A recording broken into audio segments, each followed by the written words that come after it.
Breaking news చూస్తున్నారు. రైతు బంధుపై ముఖ్యమంత్రి రేవంత్ రెడ్డి కీలక నిర్ణయం తీసుకోబోతున్నారా అంటే అవుననే సమాధానం వినిపిస్తోంది. రైతు బంధుకు పరిమితి విధించే ఆలోచనలో ప్రభుత్వం ఉన్నట్టుగా తెలుస్తోంది. పలుమార్లు ఇదే విషయాన్ని స్పష్టం చేశారు ముఖ్యమంత్రి రేవంత్ రెడ్డి. శనివారం ఆయన ఇదే విషయాన్ని చెప్పారు. ఒక ఇంటర్వ్యూలో ఆయన మాట్లాడుతూ ఇదే అంశానికి సంబంధించి ఆయన మాటను ప్రస్తావించారు. వచ్చే అసెంబ్లీ సమావేశాల్లోనే ఈ అంశంపై నిర్ణయం తీసుకుంటా ఉంటూ కూడా ఆయన చెప్పుకొచ్చిన పరిస్థితి.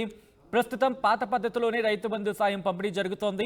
అయితే రైతు భరోసా కింద ఏటా ఎకరాకు 15,000 రూపాయలు ఇస్తామని చెప్పి కాంగ్రెస్ తమ ఎన్నికల మేనిఫెస్టోలో చెప్పుకొచ్చింది. అయితే 10 ఎకరాలకు పరిమితం పెడతారంటూ కూడా ప్రచారం చాలా జోరుగా జరుగుతోంది. దాంతోపాటు ప్రభుత్వ ఉద్యోగులు కావచ్చు, అలాగే ఇన్కమ్ ట్యాక్స్ పే చేసేవాళ్ళు కావచ్చు, వీళ్ళకు కూడా ఈ రైతు బంధుని కట్ చేస్తారు అనే ప్రచారం కూడా చాలా జోరుగా జరుగుతోంది.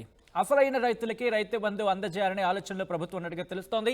అయితే రేపు జరిగే కేబినెట్ భేటీలో రైతు బంధుపై చర్చించే అవకాశం ఉన్నట్టుగా తెలుస్తోంది. డీటెయిల్స్ తెలుసుకునే ప్రయత్నం చేద్దాం, అప్డేట్స్ తెలుసుకునే ప్రయత్నం చేద్దాం. మా ప్రతినిధి శ్రీధర్ అప్డేట్స్ అందించేందుకు లైవ్లో జాయిన్ అవుతున్నారు. శ్రీధర్, ఎటువంటి పరిమితులు విధించే అవకాశం కనిపిస్తోంది? ముఖ్యంగా రైతు బంధు అమలు అంశాన్ని ఇన్ఫాక్ట్ కాంగ్రెస్ తన మేనిఫెస్టోలో చెప్పుకొచ్చింది. 15,000 ఇస్తామని చెప్పుకొచ్చింది. దాంతోపాటు అర్హులకే ఇస్తామంటూ కూడా ఇక్కడ ఏమైనా పరిమితులు విధించే అవకాశం కనిపిస్తుంది? ఎందుకంటే ఇప్పటికే మనకి ప్రభుత్వ ఉద్యోగులు కావచ్చు, ఐటీకి సంబంధించి ఇన్కమ్ ట్యాక్స్ పే చేసే వాళ్ళకు కూడా అంటే ఈ రైతు బంధుని ఇవ్వకపోవచ్చని మాట వినిపిస్తున్న నేపథ్యంలో ఏం జరగబోతోంది?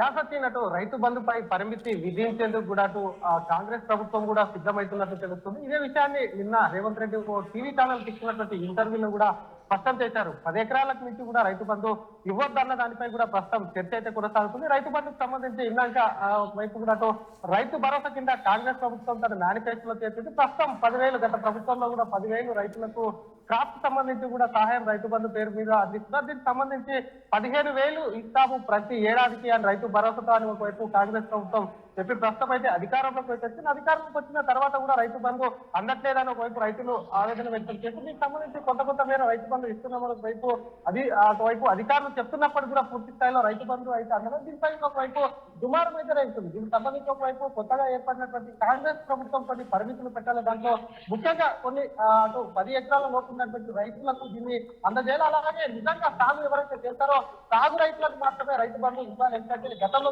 గత ప్రభుత్వం పరిమితులు లేకుండా వెంచాలు వేసినటువంటి భూమి అంటే పంట పండిన పొలాలు ఏవైతే ఉన్నాయో వాటిలో కూడా వాటికి కూడా రైతు బంధు అందించింది. అలాగే ప్రభుత్వ ఉద్యోగులు ట్యాక్స్ కట్టే వాళ్ళని కూడా పూర్తిగా చూసుకోకుండా ఇదంతా కూడా నిబంధనలు పెట్టకుండానే అందించినటువంటి సిచ్యువేషన్ ఉంది. కాబట్టి వాటన్నిటిని కూడా ఒకవైపు కూడా ప్రభుత్వ ఉద్యోగులకు ఇవ్వదు, ఇన్కమ్ ట్యాక్స్ ఎవరైతే పే చేస్తారో వారికి కూడా ఒకవైపు కూడా రైతు బంధు ఇవ్వకూడదు అని చెప్పి కూడా ఒకవైపు కూడా ప్రస్తుతం ఉన్నటువంటి ప్రభుత్వంలో చర్చలు అయితే కొనసాగుతున్నట్టు సమాచారం. దీనికి సంబంధించి ఈ రేపు జరిగేటువంటి కేబినెట్ లో చర్చించి వచ్చి అసెంబ్లీ సమావేశాల్లో కూడా రైతు బంధుపై చర్చ పెట్టి దీనిపైన కూడా నిర్ణయం తీసుకొని కూడా వెల్లడిస్తామని చెప్తూనే మరోవైపు కౌలు రైతులకు సైతం కూడా ఒకవైపు కూడా రైతు బంధు అందించేందుకు కూడా ఒకవైపు కూడా ప్రభుత్వం ఆలోచిస్తున్నట్టు కూడా సమాచారం. మరి కౌలు రైతులను ఏ విధంగా ఒకవైపు గుర్తిస్తారు అనేది కూడా ప్రస్తుతం ఇందులో ప్రశ్నార్థకంగా మారిందని చెప్పొచ్చు. అయితే ఇన్ఫాక్ట్ కౌలు రైతులకు మాత్రమే ఇస్తా అని చెప్పుకొచ్చిన నేపథ్యంలో ఆ విషయంలో ఏమైనా ఆలోచన చేస్తోందా, లేకపోతే అక్కడ ఏమైనా పరిమితులు విధించే అవకాశం ఏమైనా ఉందా, లేకపోతే వాటికి మినహాయింపించే అవకాశం ఏమైనా కనిపిస్తోందా? దాంతోపాటు ఇఫ్ ఐఎమ్ నాట్ రాంగ్ మరికొన్ని మార్పులు చేర్పులు చేసే అవకాశం ఉన్నట్టుగా తెలుస్తోంది. లబ్ధిదారుల ఎంపికలో ఎటువంటి జాగ్రత్తలు పాటించాలనుకుంటోంది కాంగ్రెస్ సర్కార్?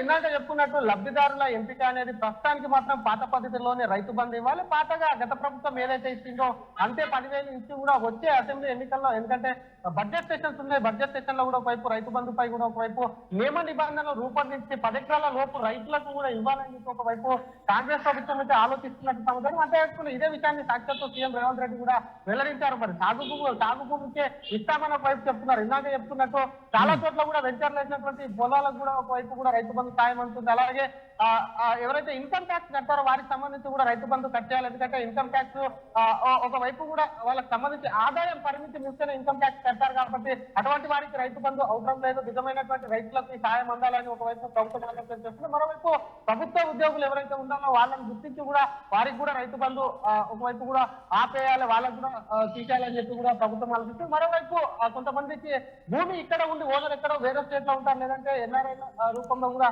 ఇతర దేశాల్లో ఉన్నటువంటి ఎవరైతే ఉన్నారో అటువంటి రైతుల పేరు మీద ఉన్నటువంటి బంధు ఎవరికైతే వస్తుందో వారందరికీ కూడా రైతు బంధు కట్ చేయాలని చెప్పి కూడా దీనిపైన కూడా ప్రభుత్వం కూడా ఆలోచిస్తుంది. దీనికి సంబంధించినటువంటి నియమ నిబంధనలు కూడా రేపు క్యాబినెట్ లో చర్చించి వచ్చే అసెంబ్లీలో పెడతామని చెప్పి సాక్షాత్తు సీఎం రేవంత్ రెడ్డి చెప్పినటువంటి పరిస్థితి.